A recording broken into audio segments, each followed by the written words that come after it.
Assalamualaikum warahmatullahi taala wabarakatuh. Salam bahagia, salam pertemuan. Selamat malam untuk teman-teman yang mana yang berkesempatan bersama dengan saya. Apa khabar anda semua? Saudara Thomas Tan, Saudara Mustafa Ilyas, saudara kena godam. Apa cerita politik malam ni adalah juga ya, Saudara Syah Ibrahim, Saudara Yaman, Syaja, Saudara Rahim Supar, Saudara Oping Temu. Begitu juga dengan Eddie, Rahim Supar, Saudara Madam K, Joka Karim, Air Mata MKT katanya. Mizi Aziz, apa khabar Mizi? Tak balik kampung ke? Diki Samsul Abdul Rahman, salam. Puan Aminah, Kak Minah, salam. Barang mahal ya, memang kita tahu sekarang ni nak buat macam mana Kak Minah weh. Puan Norella, Halim Qadim, Rosning Koringot. Kita juga Amy Danish, Saudara Muhammad Shah, Saudara Syahar, Saudara Ahmad Nizam, Saudara Isma. Khabar anda semua? Siti Arpah, Saudara Rosmini dari Pontian, Johor, Saudara Jenal Sharif, Saudara Kamaruddin Aziz, Ikram Kodin, Muhammad Hamzah, saudara ini Muhammad Hashim, Muhammad Din, salam dari Kemayan katanya. Saudara Abu Nem, Sarip Sali, Sa'i, Isma, Idris, Izzadin dan teman-teman yang tak sempat saya santuni. Saya mohon maaf sebab ramai kawan-kawan kata jangan lama sangat menyantuni teman-teman. Ya, insya-Allah saya akan cuba memenuhi permintaan anda.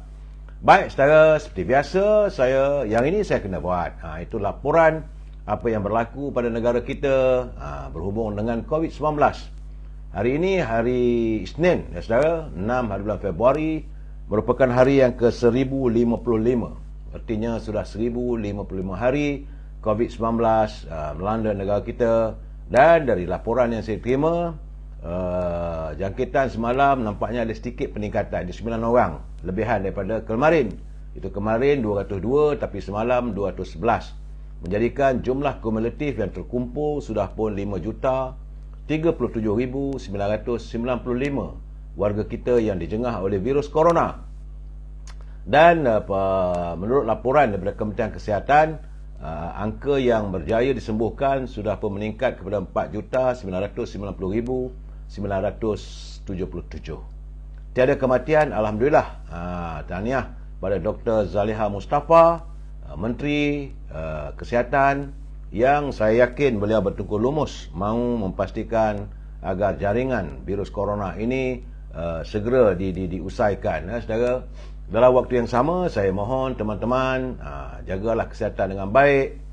Pastikan kalau anda menaiki kenderaan awam, sama ada bas ataupun Grab dan sebagainya, maka pastikan anda memakai pelitup muka. Dan kalau berjumpa dengan kawan-kawan, pastikan anda melakukan penjarakan sosial.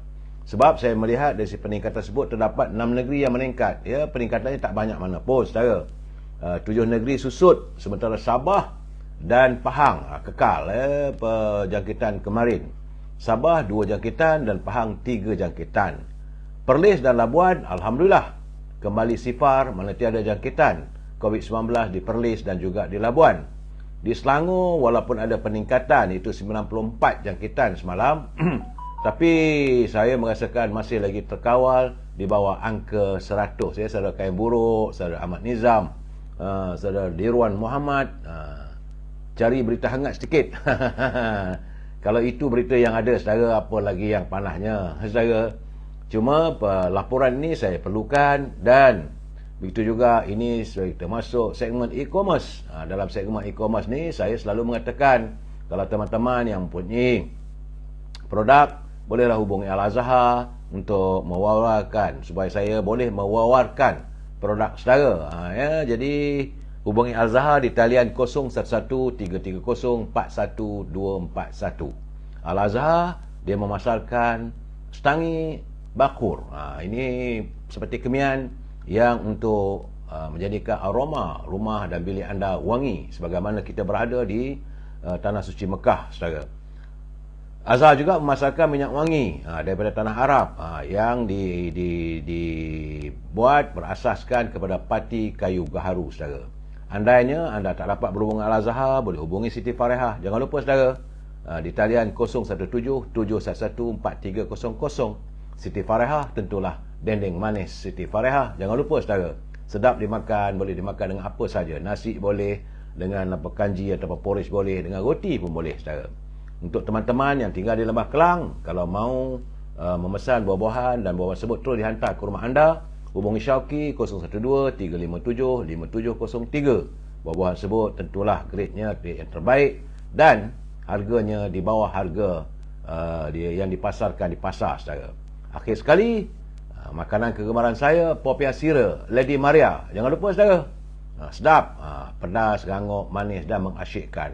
Harga mampu milik, tak mahal mana pun. Boleh hubungi saudara Nizam di talian 0194351203 saudara. Itulah seketika segmen e-commerce saudara. Tak lama mana pun saudara, setakat 3-4 minit saja. Baik saudara, kita masuk segmen ini perlu untuk dijadikan panduan dalam kehidupan kita. Ini saya panggil naluri kehidupan. Jadi perlu juga saya jelaskan, ini bukan kenyataan daripada da'i. Saya bukan da'i, saya juga tidak mempunyai tauliah untuk menjadi pendakwah.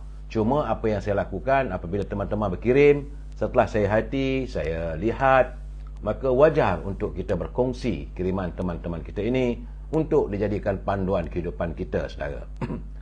Kerana saudara, Allah meninggikan darjat hamba-Nya yang bersikap sabar ataupun yang pemaaf dan sentiasa menghubungkan ikatan silaturahim. Kerana saudara, memaafkan itu adalah sifat orang yang kuat dirinya. Sesekali saudara, ubahlah sudut pandangan kita jika kita berada di tempat orang lain, kerana hakikatnya kita juga mahu dimaafkan jika kita berbuat salah. Oleh itu saudara, sentiasalah bersikap positif untuk lebih tenang dan cekal dalam menghadapi kehidupan. Ingat saudara, orang yang pemaaf akan diangkat darjatnya. Baginda Rasulullah SAW bersabda, katanya, mahukah aku ceritakan kepadamu, duhai teman, mengenai sesuatu yang membuat Allah memuliakan kedudukan dan meninggikan darjatmu? Maka para sahabat, ketika baginda bercerita, berbual dengan sahabat-sahabatnya, para sahabat menjawab, tentu sekali ya Rasulullah. Jadi baginda bersabda, kamu harus bersikap sabar kepada orang yang membencimu. Bersikap sabar kepada orang yang membencimu. Kemudian memaafkan orang yang berbuat zalim kepadamu. Kerana memberi kemaafan kepada orang yang memusuhimu dan juga menghubungkan orang yang telah memutuskan ikatan silaturahim denganmu itu adalah yang terbaik. Ini hadis riwayat Tabrani saudara. Jadi sewajarnya lah kita ikhlas memaafkan orang lain, kerana maaf itu adalah sifat mulia dan disukai oleh Allah SWT. Saudara, sedangkan Nabi sayangkan umat, ini kan kita sama insan. Persoalan masa lalu ataupun perkara-perkara yang pernah kita lalui bersama, perlulah kita lupakan, kerana kita harus mencipta hari baharu yang lebih baik. Kelebihan memaafkan orang lain adalah kita akan mendapat kecintaan dan keampunan daripada Allah serta mendapat pembelaan daripadanya di hari akhirat nanti saudara. Siapa tahu dengan memaafkan seseorang, ia akan membuka pintu rahmat lebih besar kepada kita dan orang di sekeliling kita. Ingat saudara, Islam adalah agama kasih sayang. Jadi mulakan hari ini dengan memohon maaf jika rasa ada kesilapan dan belajarlah memaafkan orang lain. Saudara Junaidi, ya, jangan lupa teman-teman saudara kita di Turki dan Syria yang bertimpa bencana. Sekejap lagi saya akan bagi laporannya sedikit. Kita masuk segmen Mutiara Kata, kiriman sahabat saya Tan Sri Osu Sukam. Katanya, jangan sesekali kita rosakkan ikatan persahabatan dengan hadirnya sikap berburuk sangka sesama sendiri. Itulah kenyataan ataupun titipan Mutiara Kata daripada sahabat kita Tan Sri Osu Sukam, mantan Ketua Menteri Sabah. Jangan sesekali kita rosakkan ikatan persahabatan dengan hadirnya sikap berburuk sangka sesama sendiri. Jangan kita saling berburuk sangka sama kita saudara. Terima kasih Tan Sri atas peringatan, atas culipan kata-kata mutiara itu tadi. Dan saya tetap akan mengingatkan pimpinan negara supaya jangan berbelanja wang negara tanpa had. Kerana kita bimbang seandainya wang negara dibelanjakan tanpa had, kita khawatir negara boleh muflis, saudara. Itu kekhawatiran saya dan perlu saya beri peringatan kepada pimpinan negara. Hari ini merupakan hari yang ke-63, artinya sudah 63 hari wujudnya kerajaan perpaduan yang berhasrat mahu menangani derita rakyat, saudara. Dan dalam pada itu juga, saudara, kita tinggal lagi 44 hari dalam penantian hadirnya lambayan Ramadan, saudara. Jangan lupa, saudara, dah semakin hampir kita dengan Ramadan, dan berdoalah pada Allah SWT agar kita dapat memasuki ataupun menemui lambayan Ramadan itu. Sentiasa berdoa agar kita dipanjangkan usia dan dipertemukan dengan hadirnya Ramadan, saudara. Bicara kita malam ini, saudara, tajuknya rindu bayangan.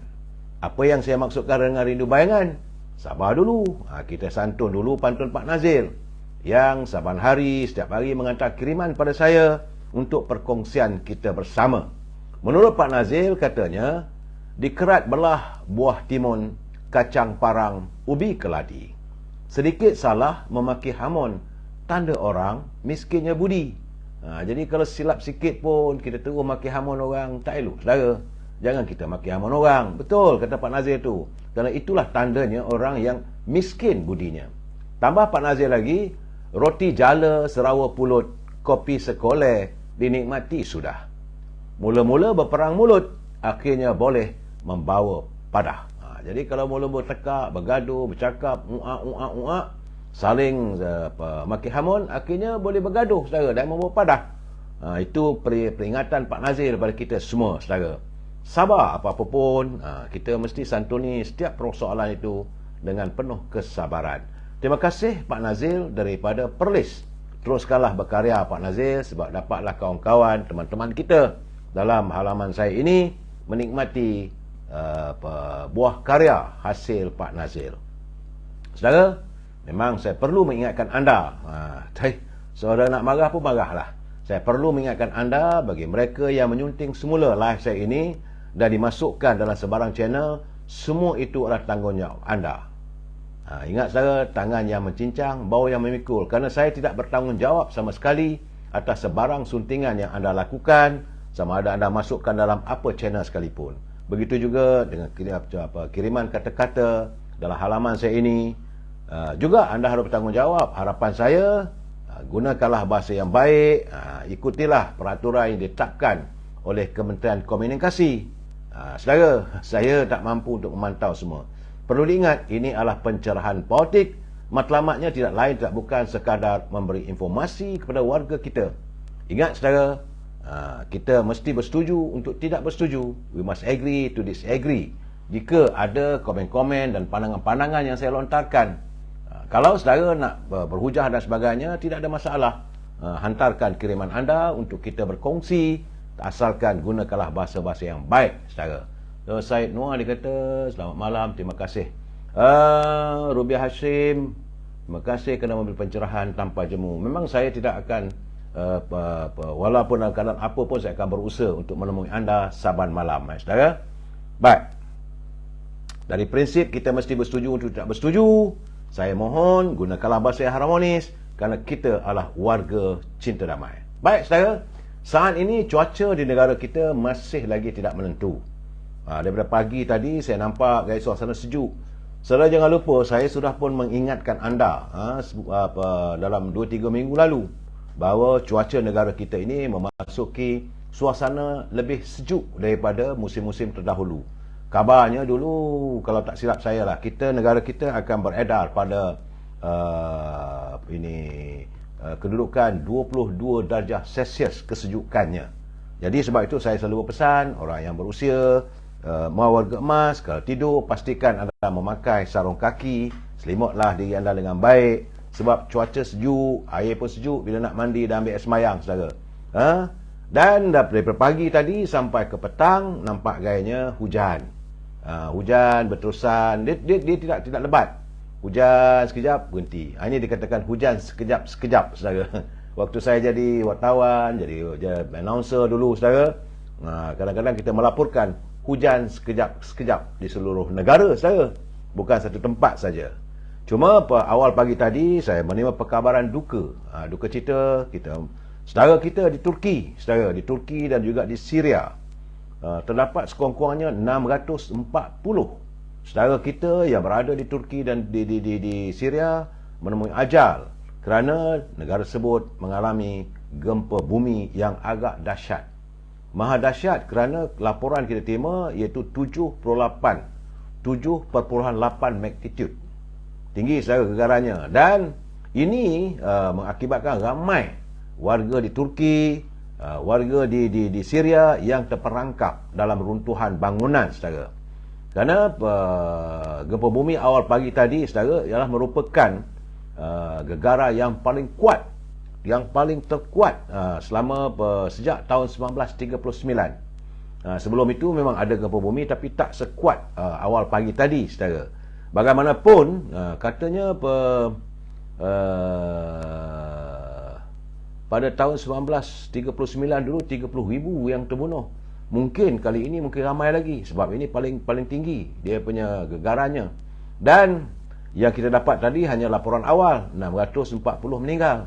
Mungkin ramai lagi selepas diperhalusi dan disaring oleh pihak-pihak berkuasa negara Turki dan Syria. Dan dalam sidang media selepas mengadakan mesyuarat pimpinan tertinggi Parti Keadilan, Yang Berhormat Datuk Seri Anwar Ibrahim selaku Perdana Menteri telah pun mengumumkan bahawa kerajaan Malaysia telah pun menghantar pasukan ataupun kumpulan pertama, pasukan SMART. Ini adalah untuk membantu kerajaan ataupun negara Turki, rakyat Turki dari segi mencari mayat-mayat ataupun mereka yang berada di bawah timbunan runtuhan bangunan. Jadi menurut Datuk Seri Anwar Ibrahim, beliau telah pun mengerahkan agar kumpulan SMART ini segera dikirimkan atas keprihatinan bahawa Turki dan Syria juga adalah ini negara-negara sahabat kita. Begitulah negara kita ni sentiasa prihatin atas setiap bencana yang dialami oleh negara-negara jiran maupun negara-negara sahabat kita. Di negara kita sekarang ni, daripada pagi tadi saya dikabarkan bahawa itu di Pahang, keseluruhannya di negeri Pahang, hujan lebat sudah pun melebihi 14 jam yang berlaku di Kuantan, saudara. Dan kabarnya air sudah pun mula naik di beberapa kawasan.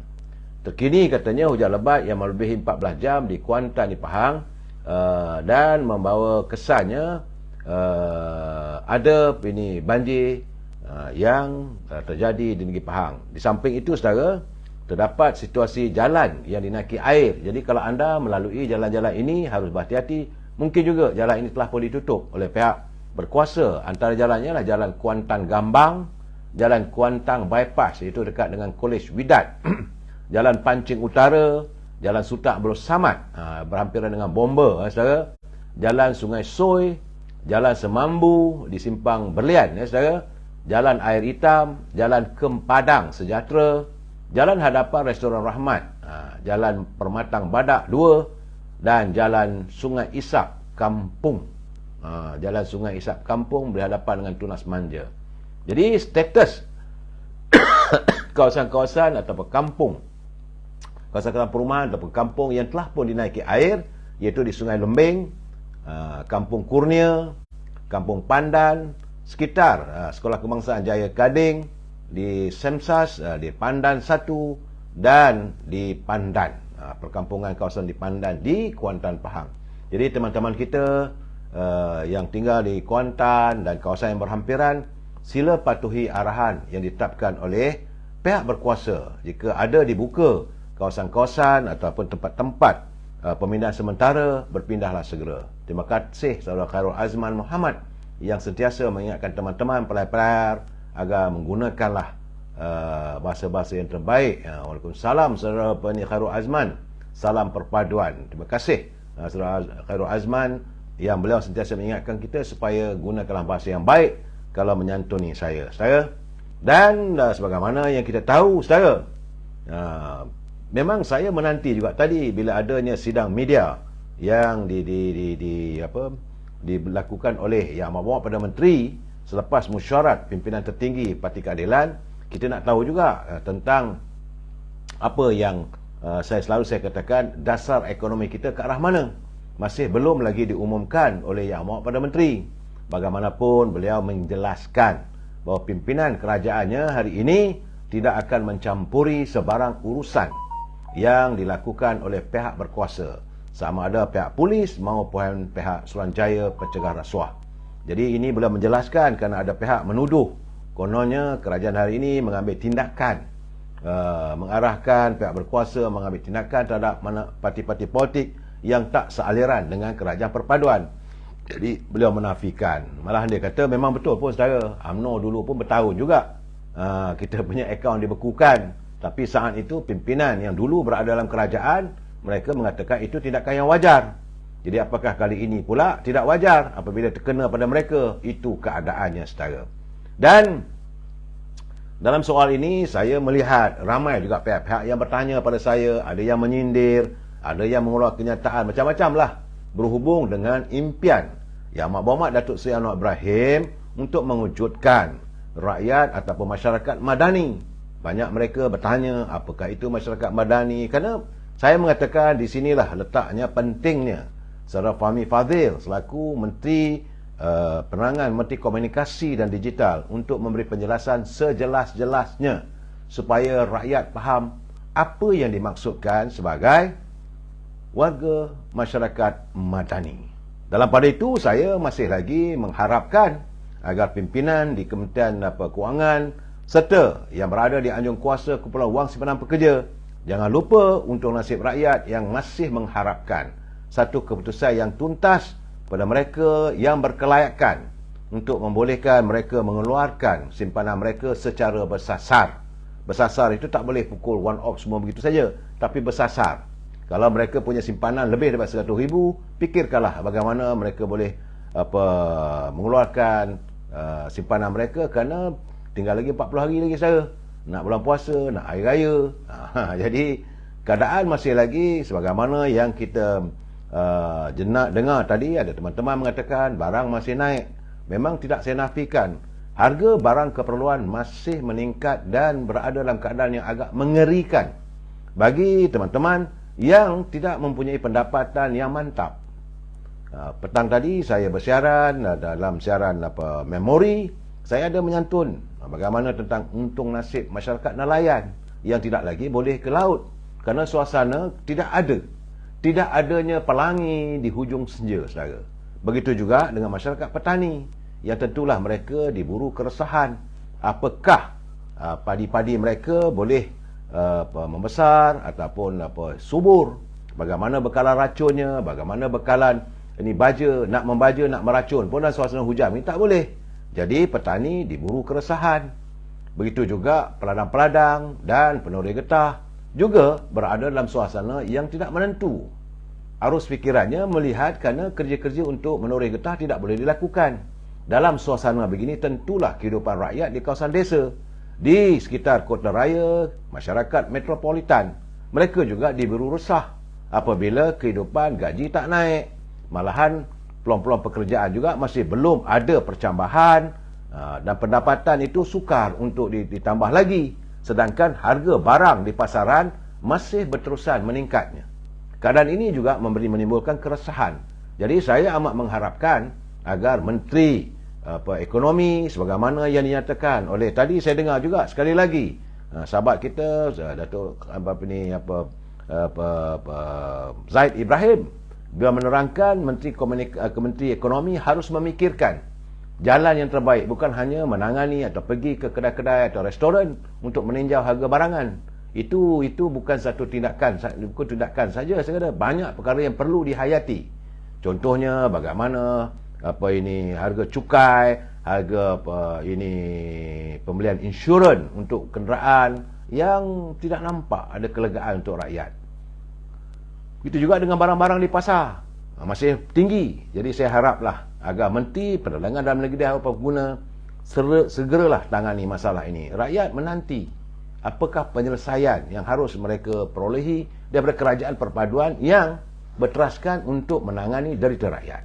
Tadi saya bila melihat, bila menyebut soal dasar ekonomi, menyebut tentang masyarakat madani, saya terfikir saudara, Ini saya cakap terus terang, saya terfikir sendirian bahawa apakah semua itu diletakkan di bahu orang politik. Kerana kena ingat saudara, memang negara kita mempunyai kuasa pemisah antara eksekutif, kemudian ada legislatif, itu parlimen, dan dewan negeri, dewan negara, dewan rakyat, serta judiciary, itu bahagian perundangan. Itu pemisah kuasa pasal pertama. Tetapi dalam eksekutif juga, mereka ada juga pemisah kuasa.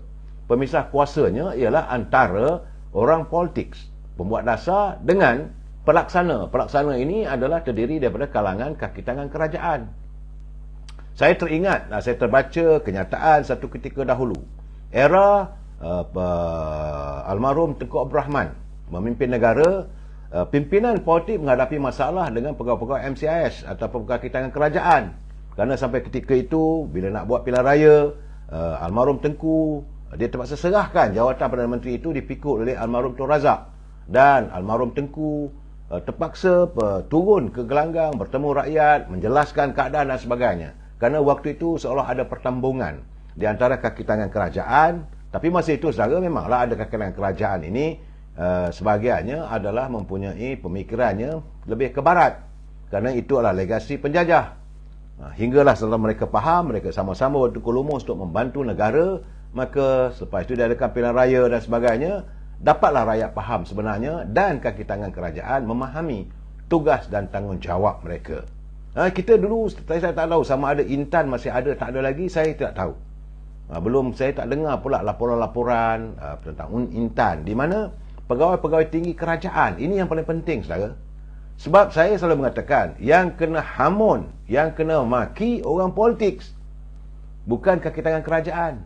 Sedangkan di tiap-tiap kerajaan, macam contohnya di peringkat federal atau persekutuan, adanya KSU. Malahan ketua setiausaha negara itu dianggap macam, sepatutnya dia macam Perdana Menteri juga. Perdana Menteri di kalangan warga kaki tangan kerajaan. Dari si Perdana Menterinya as a whole, sebelumnya orang politik ini dilantik oleh rakyat. Tetapi kaki tangan kerajaan menerusi temuduga, cara-cara bagaimana pentadbiran. Dan apakah mereka dapat sealiran pemikirannya. Seandainya antara orang politik dengan kaki tangan kerajaan tidak sealiran, sukar sesuatu dasar itu dapat dilaksanakan. Perlu diingat saudara, mereka adalah pelaksana. Kaki tangan kerajaan adalah pelaksana setiap perancangan yang diilhamkan, yang dicetuskan oleh pimpinan politik. Dan ia semua ini hanya dapat dilaksanakan apabila setiap harapan dan impian rakyat itu dapat dijalankan secara terkesan apabila kaki tangan kerajaan melaksanakannya dengan penuh kejujuran. Saudara, Perdana Menteri tentulah dia ada kabinetnya, menteri-menteri. Tetapi di kalangan kaki tangan kerajaan, dia bermula dengan KSN, bawah KSN. Saya perlu jelaskan ini saudara supaya kita faham. Saya lihat kadang-kadang orang tu menyerang Perdana Menteri, menyerang menteri begitu saja.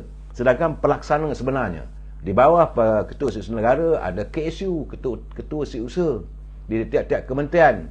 Kemudian ada timbalan KSU, ada ketua pengarah, ada dia punya setiausaha bahagian, setiausaha bahagian bekalan, setiausaha bahagian tender dan sebagainya. Yang saya katakan top 5. Itu di peringkat persekutuan. Tiap-tiap kementerian ada mempunyai top 5-nya. KSU, TKSU, ketua pengarah, setiausaha bahagian, 5 top 5. Begitu juga di peringkat negeri. Di peringkat kerajaan negeri ada menteri besar. Saya minta maaf saudara, bukan saya nak mengajar, tetapi saya nak menjelaskan pada anda supaya kita faham macam mana pentadbiran negara dijalankan, supaya kita tak terus melontarkan semua kesalahan dilonggokkan kepada orang politik saja. Sebab saya fikir tadi perlu saya jelaskan juga. Kerana di peringkat negeri adanya menteri besar dan barisan esko serta wakil-wakil rakyat.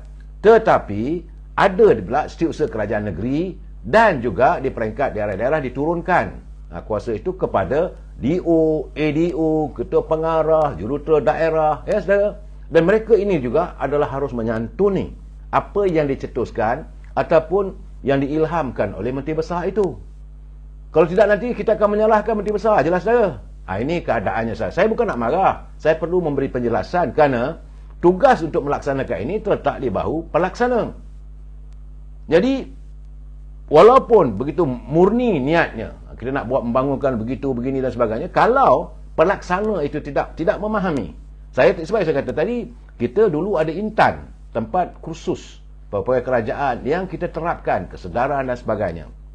Dan kadang-kadang orang tak pandang pun apa yang berlaku pada pejabat-pejabat di kementerian, KSU dan sebagainya. Sedangkan sewajarnya, saya dipahamkan dulu ada, sama ada sekarang ini ada tak ada, wallahu a'lam bisawab. Sepatutnya pegawai-pegawai Suruhanjaya Pencegahan Rasuah perlu diletakkan di tiap-tiap kementerian. Dan pegawai-pegawai ini tidak boleh dikekal. Bukan seorang letak kat situ, katalah di Kementerian Belia dan Sukan, seorang. Dan dia kekal selama setahun, 2 tahun. Tak boleh. Kalau ada setahun, 2 tahun, sudah menjalin hubungan. Menjalin hubungan dengan menteri, dengan ketua pengarah, dengan KSU. Dia sepatutnya 2-3 bulan tukar, rotate untuk orang lain. Supaya dipantau bagaimana budaya pimpinan tertinggi jabatan-jabatan kerajaan ini.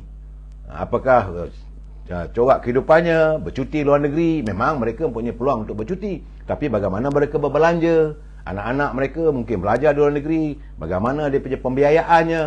Begitu juga rumah-rumah mereka, sepatutnya mereka duduk di quarters ataupun rumah-rumah yang disediakan oleh kerajaan. Saudara, kalau saya pergi peringkat negeri, rumah ketua setiausaha kerajaan negeri, ada besar saya rumahnya. Tapi ada je setengahnya kadang-kadang kalau mereka memilih untuk buat rumah sendiri, mereka membina rumah sendiri, apakah rumah itu sejajar dengan income atau pendapatannya? Kita tak mahu nanti rakyat melihat ada pandangan serong. Sebab itu kena dilihat budaya kehidupan mereka.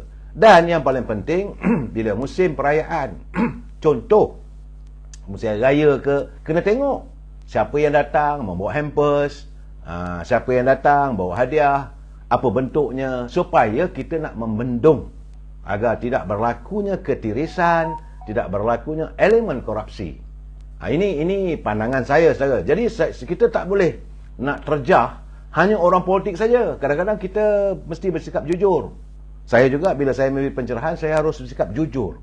Sebab saya terfikir tadi, kalau tiap-tiap malam saya duk balun menteri itu, menteri ini, tapi kalau di peringkat pelaksananya tidak ada kerjasama, ataupun mereka tidak faham, ataupun tidak ada kesedaran yang disuntik oleh pimpinan, ini juga menjadi masalah. Jadi kalau menteri itu, contoh, saya kata contoh, bukan saya contoh kata menteri agama lah misalnya, menteri Jabatan Perdana Menteri yang jaga hal agama, dia kena panggil lah KSU-nya, ketua pengarahnya, bagian ini tabung haji ke, ataupun bagian zakat dan sebagainya, mesti diterapkan kesedaran bahawa tugas dan tanggungjawab mereka itu adalah amanah negara. Jadi waktu mereka melaksanakan tugas itu, mereka melaksanakan amanah negara dan rakyat. Jadi barulah sejajar. Tetapi menteri juga mesti bersikap jujur. Jangan pula pegawai kerajaan ditekan sedangkan menteri hidup senang lenang. Sebab kadang-kadang saya merasakan bagi saya lah tidak adil kita menyentuh satu pihak saja. Jadi bila saya menolak dia, saya dulu-dulu pun sudah balon juga menteri itu. Contoh juga saudara, bagaimana menteri-menteri ini kena dengar lah. Dan pegawai-pegawai di kementerian juga nasihatlah menteri itu sejujur mungkin, supaya tidak berlaku nasihat yang bukan-bukan. Akhirnya menteri yang kena balon dengan rakyat, dia orang tak ada apa. Saya bagi contoh, macam mana dulu pernah berlaku bila rakyat bising, tak ada ikan. Menteri buat kenyataan-kenyataan yang orang kata ini haprak punya idea. Macam mana pula tak ada ikan, jangan makan ikan, atau nak kira ikan di laut dan sebagainya. Jadi merencam pemikiran menteri itu mungkin tidak dinasihatkan oleh pimpinan kerajaan. Jadi menteri kena ikutlah, kena dengarlah cakap penasihat-penasihat, sebab mereka lah pakar. Itu contoh. Saudara, sama ada di Kementerian Jabatan Perdana Menteri, kita ada berapa? Ada 24 kementerian ataupun 25 kementerian, 25 KSU ini. Dan mereka punya top 5, 5 orang. KSU, TKSU, ketua pengarah, saudara, ketua bahagian bekalan, ketua bahagian kontrak, supaya ini kita menjengit. Ada korupsi, sebab ini kronisma, menteri punya. Tapi apakah nak disalahkan 100% pada orang politik? Bagaimana dengan pemain-pemain atau pelaksana? Ini yang paling penting. Saya rasa kita juga harus menjadi mata dan telinga kepada kerajaan. Memanglah keadaan ini, sebab saya melihat apabila Yang Berhormat Datuk Seri Anwar Ibrahim menyatakan dengan tegas dan mengulangi berkali-kali tidak mahu adanya elemen korupsi, tidak ada mahunya ada KKN, korupsi, kronisme, nepotisme. Menjengitlah saban hari. Tetapi kalau kaki tangan kerajaan yang sekian lama budayanya itu telah terbungkus dalam suasana sebegitu, apakah mereka akan beri kerjasama? Saya bimbang. Kerana itu nanti berlakulah sabotah pula, pelaksanaan tidak terlaksana. Itu keadaannya, saudara. Saya mengharapkan agar, saya yakin kaki tangan kerajaan mereka jujur dalam melaksanakan tugas. Tetapi kalau pihak pimpinan politik ni tidak menunjukkan ciri-ciri dan mereka tidak serius, kalau mereka serius menangani dan menjelaskan kepada kaki tangan kerajaan, ini dasarnya kita buat. Dan hendaklah dipantau saban waktu. Apa itu, berhubung rapat dengan Suruhanjaya Pencegahan Rasuah, berhubung rapat dengan pihak polis dan sebagainya. Saya rasa semua itu boleh berjalan dengan baik. Ini adalah untuk mencapai matlamat kita. Tapi kalau menteri pun menjaga kroninya, menteri pun mau overrule, minit-minit apa semua tu, mestilah ada menteri saya dengan ini menyokong, perlu dilaksanakan. Jadi letih juga orang kerajaan. Jadi bila mereka melihat kalau menteri boleh buat begitu, mereka pun juga ada kroninya.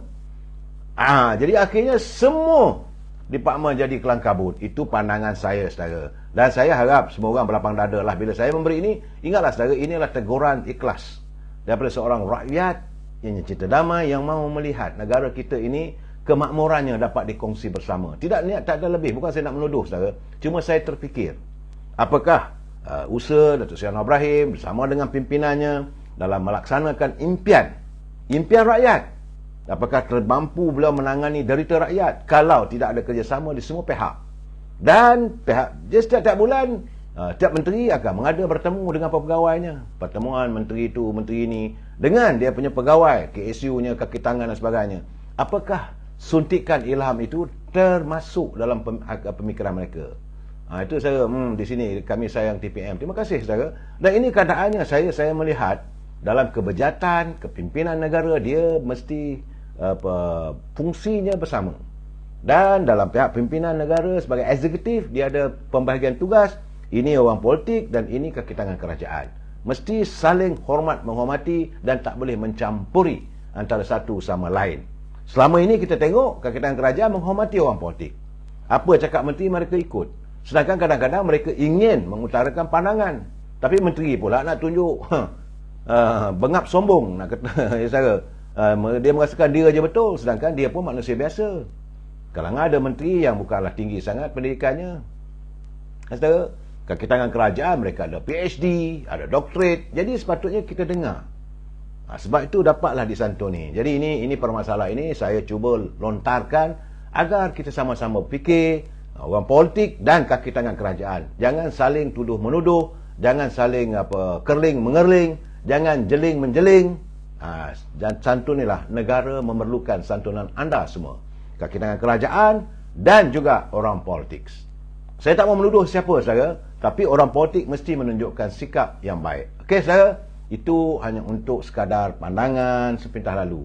Dan hari ini saya juga terima berita, masih lagi saya melihat nampak gayanya di Sabah, berita daripada negeri di bawah bayu masih lagi bergolak balik.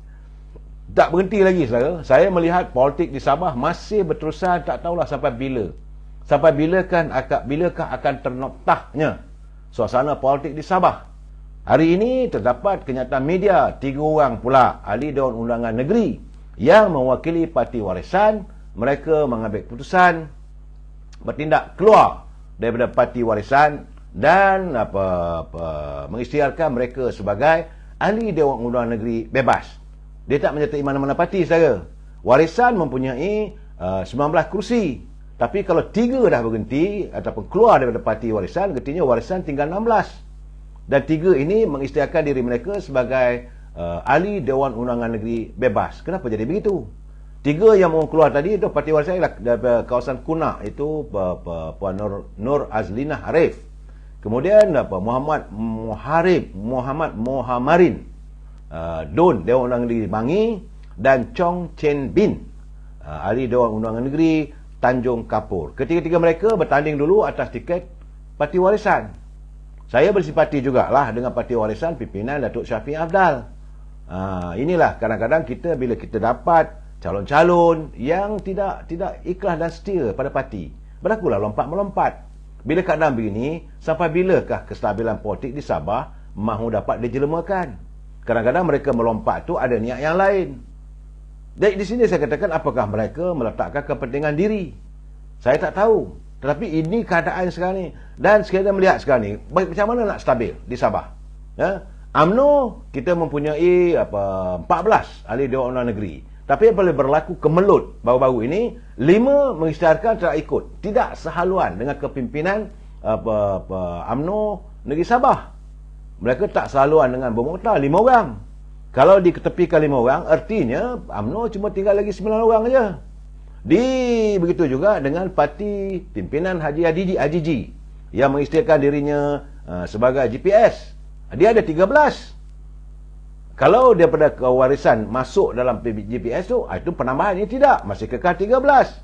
Dan begitu juga dengan warisan. Ini 3 buah parti politik yang dianggap sebagai terbesar di Sabah dalam mencorakkan suasana politik di Sabah. Sama ada warisan, GPS, gabungan pimpinan Datuk Haji dan UMNO.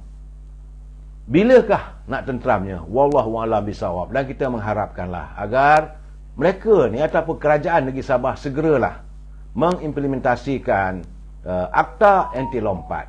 Tak habis-habis. Selagi akta ini tidak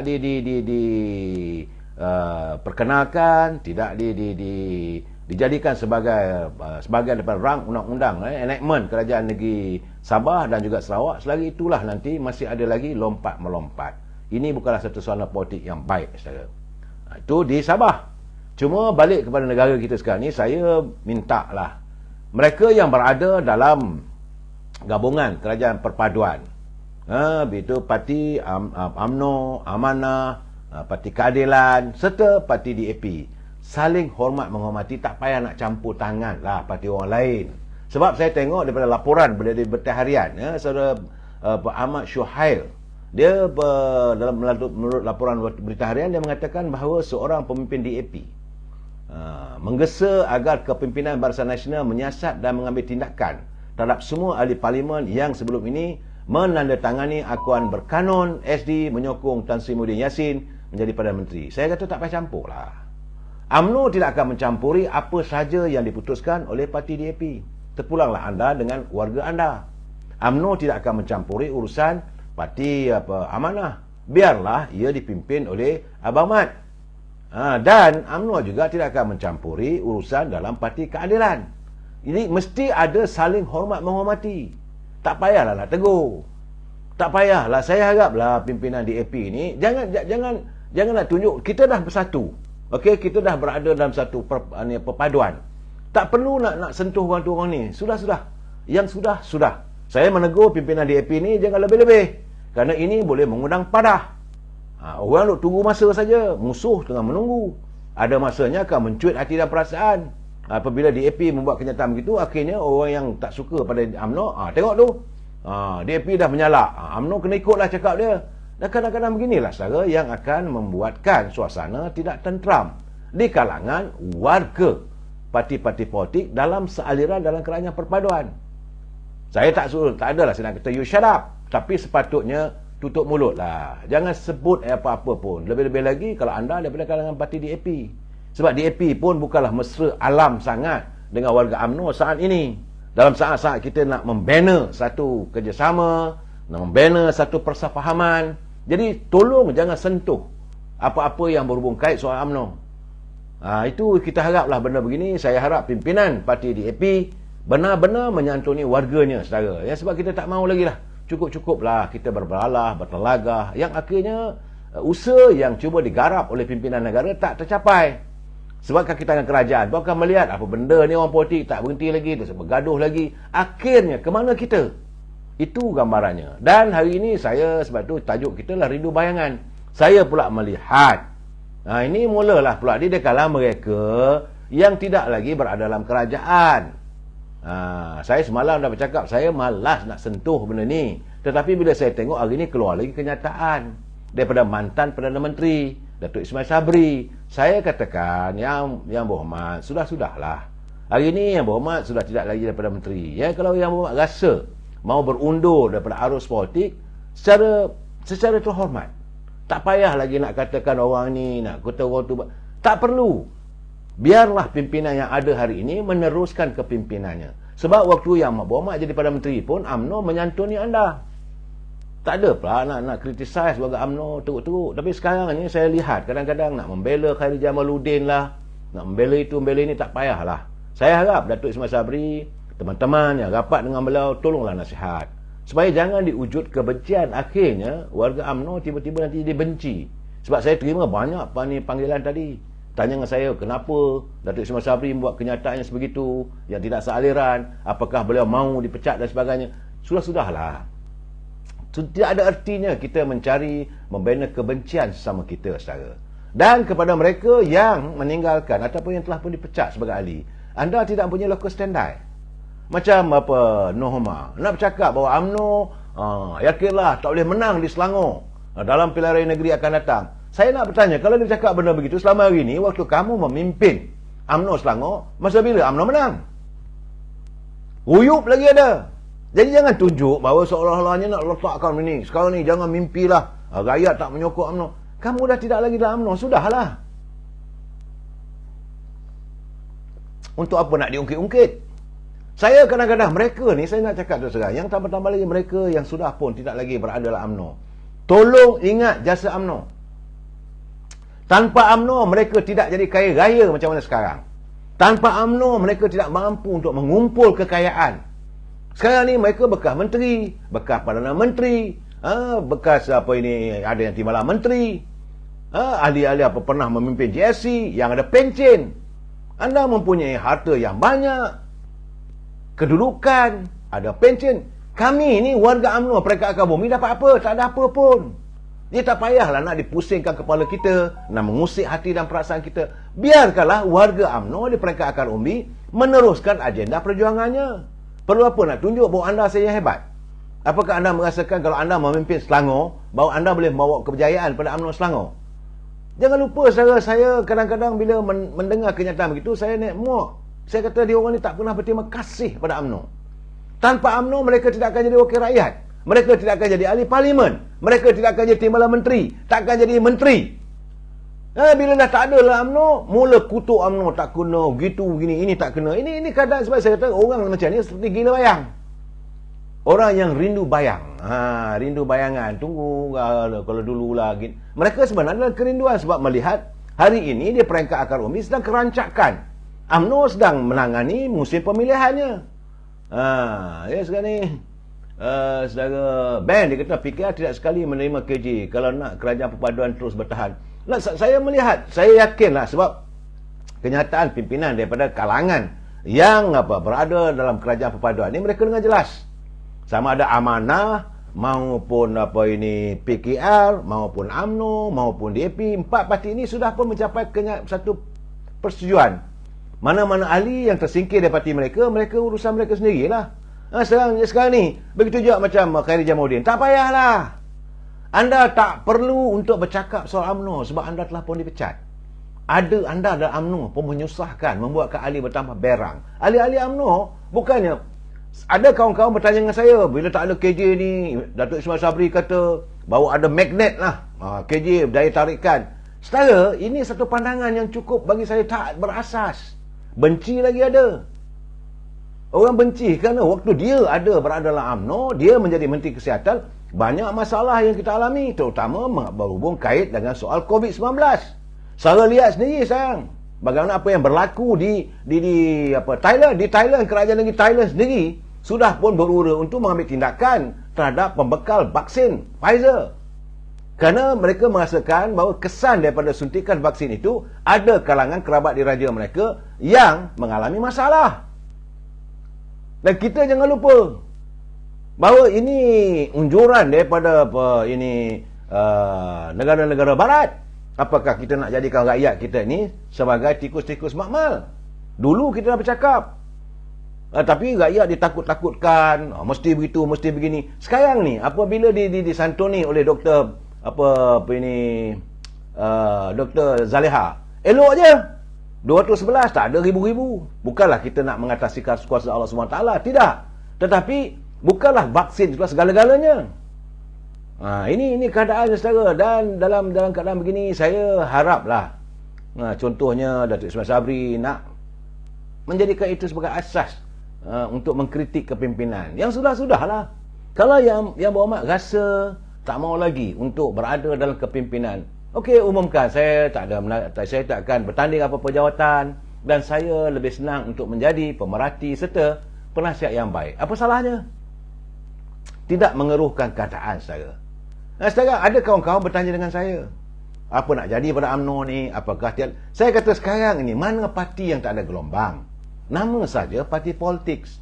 Gelombang dalam parti politik itu mesti ada. Kalaulah diumpamakan seperti air dalam cawan, itu mana parti itu tidak hidup. Parti itu tidak bersikap dinamika, tak ada dinamik. Dia mesti ada bergolak. Pergolakan itu biasa sebab selagi ia dianggotai oleh manusia. Ini kata UMNO ni bergolak biasalah. Tanpa pergolakan kita tak maju ke depan. Cuma saya nak bagi tahu pada teman-teman, mereka yang menongkah arus, selalunya siapa saja yang menongkah arus dalam kepimpinan, mereka akan hanyut. Tadi saya beruang dengan seorang wakil rakyat daripada bukan parti UMNO. Beliau mengatakan macam mana pandangan you orang yang menentang kepimpinan dalam UMNO. Saya kata mereka akan hanyut. Yang tersingkir itu mereka akan hanyut dengan sendirinya. Mereka akan dibawa oleh arus untuk hanyut.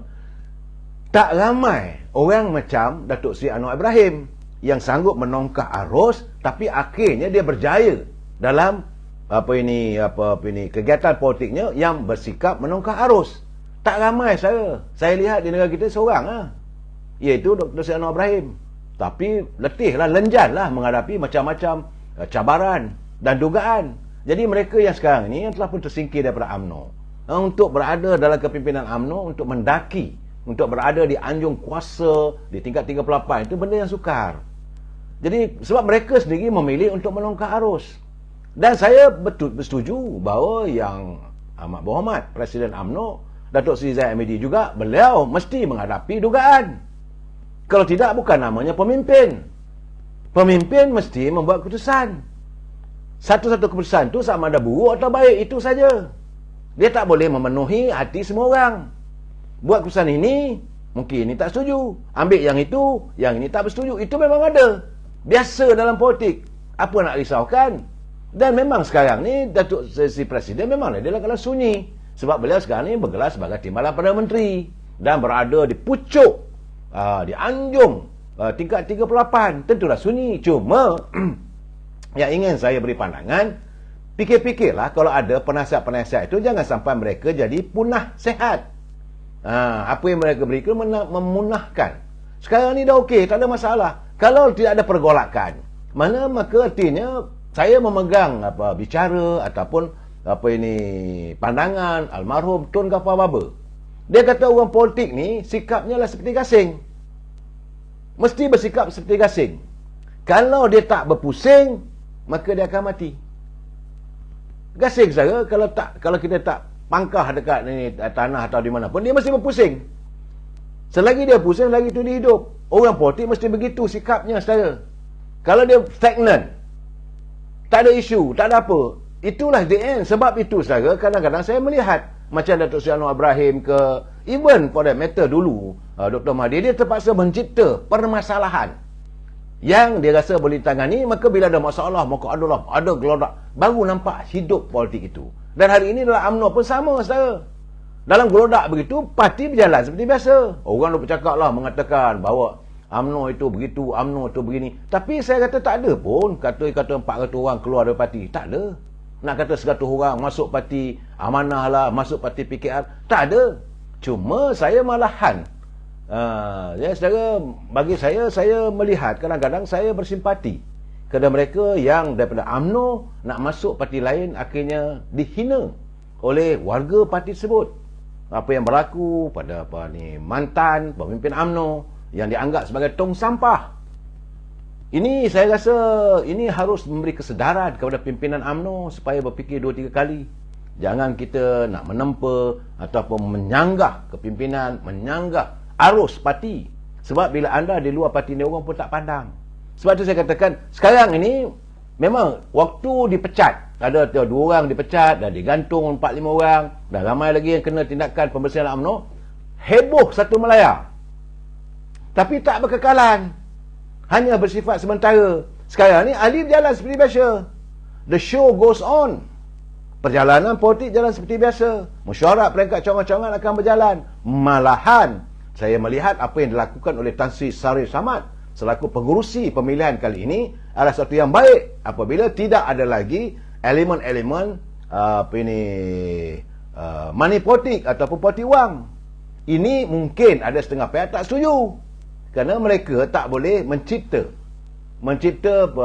jong pecah you kenyang. Sebab itu ada setengah pihak lagi marah sangat apabila ada perwakilan, bukan kehendak presiden, perwakilan yang minta supaya ditiadakan pemilihan jawatan presiden, timbalan presiden, kerana mereka sedar, khuatir bimbang jika pertandingan ini dibenarkan maka akan berlaku lebih teruk lagi UMNO dengan politik wang. Broker-broker menanti dengan sejumlah wang, ahli-ahli cuba dibeli. Di mana maruah warga UMNO? Sebab itu untuk membendung keadaan. Dan sekarang ni pun kalau saya lihat, saya tengok untuk jawatan naib presiden saja dah 10, 12 orang nak bertanding. 12 orang sudah pun menawarkan diri untuk bertanding jawatan naib presiden. Jadi kalau parti itu teruk, kalau parti itu tenat, tak adalah orang nak berlumba-lumba jadi memimpin situ. Mata rakyat dah lihat UMNO ni umpama tong sampah. Saya tak tahulah secara mana ni, secara Idris Bos. Busuk. Ini saya secara mata rakyat. Mereka melihat kerana sikap pemimpin itu.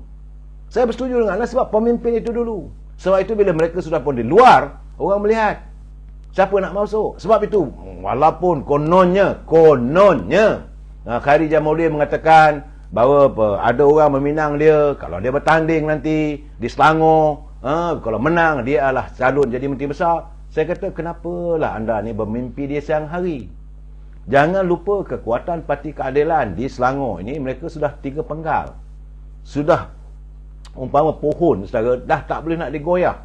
Kukuh akar umbinya di peringkat daerah-daerah. Ini gambaran perlu dilihat saudara. Kita berpijak bumi nyata. Saya orang UMNO. Memanglah saya kalau boleh mahu supaya UMNO dapat mentadbir memerintah negeri Selangor. Tapi berpijak di bumi nyata, mana kawasannya? Kerana UMNO ini perlu dianggap sebagai urban, kawasan yang bersifat pinggiran bandar. Kalau yang anak ada pun nun di Ulu Selangor, nun di Ulu Langat.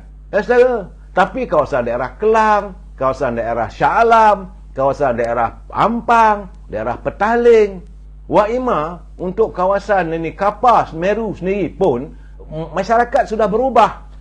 Mereka sudah berubah menjadi masyarakat yang mengamalkan metropolitics. Metropolitik ini banyak orang, saya mengatakan sekarang ni adalah metropolitik, iaitu warga metropolitan. Mereka mereka menjadi masyarakat yang saya katakan juga sebagai the gated society, iaitu masyarakat yang terperangkap, yang terkurung dalam kawasan-kawasan perumahan. Nak jumpa pun tak boleh. Bukan macam di kawasan perkampungan, bukan macam di desa-desa boleh duduk belayar dekat kedai kopi tu, duduk kedai kopi bersembang melabun. Ini tidak. Mereka masing-masing dengan kehidupan harian. Jadi mereka cuma melihat apa yang ada dalam media sosial. Dan untuk dihubungi, untuk dijelaskan, mereka adalah gated society. Ini warga di Selangor, saudara. Beberapa daerah saja. Dan bagi warga yang urban society ataupun masyarakat yang mengamalkan politik metro ini, mereka lebih senang untuk bersama dengan Parti Keadilan. Sebab Parti Keadilan sudah membina satu kekuatan dalam metropolitik. UMNO memanglah orang nak kata kekampungan dan sebagainya. Memang UMNO terdiri warga Melayu yang tinggal di luar bandar. Sebab itu sekarang ni mereka menyerang pimpinan UMNO dengan melakukan tomahan macam-macam di kawasan luar bandar, bukan di kawasan kota raya. Di setengah kota raya mereka menyerang Parti Keadilan. Ini perlu dilihat saudara. Pola-pola politik. Sebab itu bila Khairi Jamaluddin kononnya mengamalkan metropolitik, saudara, dia nak bertanding, nak jadi menteri besar Selangor. Saya kata jangan mimpi. Jangan mimpi. Sebab itu macam kata ini Datuk Ismail Sabri, anak muda suka Khairi. Anak muda yang mana? Kerana waktu dia bertanding parlimen dulu pun di kawasan Sungai Buloh, bukan di kawasan luar kota. Namanya saja Sungai Buloh, tetapi adalah di penempatannya di tengah-tengah kota raya, di mana is a gated society ataupun masyarakat yang terkurung dalam kawasan perumahan-perumahan yang ada dipagar oleh ada jaganya, nak jumpa pun tak boleh. Mereka adalah warga kota yang bangun pagi, siap-siap diri, naik kereta ataupun naik kenderaan terus pergi tempat kerja. Tak ada masa nak melabur di kedai kopi sebab mereka adalah masyarakat metropolitics. Jadi orang begini macam mana yang saudara katakan saudara boleh menang? Bagaimana kalau mengatakan saudara mewakili anak muda? Tak ada. Anak muda di tengah kota raya, mereka sibuk dengan isu mereka. Bawa Grab, jadi pemandu panda, pemandu untuk Grab food dan sebagainya. Masing-masing sibuk dengan kehidupan harian. Politik ini pada dia orang memusim saja. Jadi sebab itu saya nak bagi tahu pada teman-teman semua, warga UMNO khususnya, di kawasan luar bandar, di kawasan-kawasan perkampungan, desa-desa, santunilah UMNO. Yang sebab itu sekarang ni mereka banyak menumpukan perhatian di kawasan-kawasan Felda. Ini sebenarnya adalah kawasan tumpuan yang di mana UMNO banyak berjasa. Tapi bila mereka menabur ke pelbagaian isu, fitnah dan sebagainya, orang boleh terperangkap dengan fitnah. Akhirnya warga ni Felda pun, bagi saya lah, kalau mereka itu daripada kalangan generasi 1 dan 2, mereka susah nak berubah angin. Tapi bila didongdangkan, didogmakan, kerajaan UMNO dia tak bagi geran, kerajaan UMNO ni kita berhutang, maka mereka terperangkap. Sedangkan kalau mereka melihat kehadiran mereka berada di kawasan Felda itu adalah antara buah tangan yang hasil daripada rekayasa pimpinan UMNO, almarhum Tun Razak. Ini keadaannya saudara. Jadi saya mengharapkan kepada pimpinan mereka yang telah pun keluar daripada UMNO, tak payah nak ratib lah. Tak payahlah rindu-rinduan dengan UMNO ni. Buatlah apa aliran pemikiran politik anda. Sebab warga UMNO akan tetap terus melayarkan bahteranya. Soal menang kalah itu ketentuan ilahi. Kena ingat saya, rezeki tidak pernah salah alamat. Kita jumpa lagi malam esok. Wabillahi taufiq wal hidayah. Assalamualaikum warahmatullahi taala wabarakatuh. Selamat malam.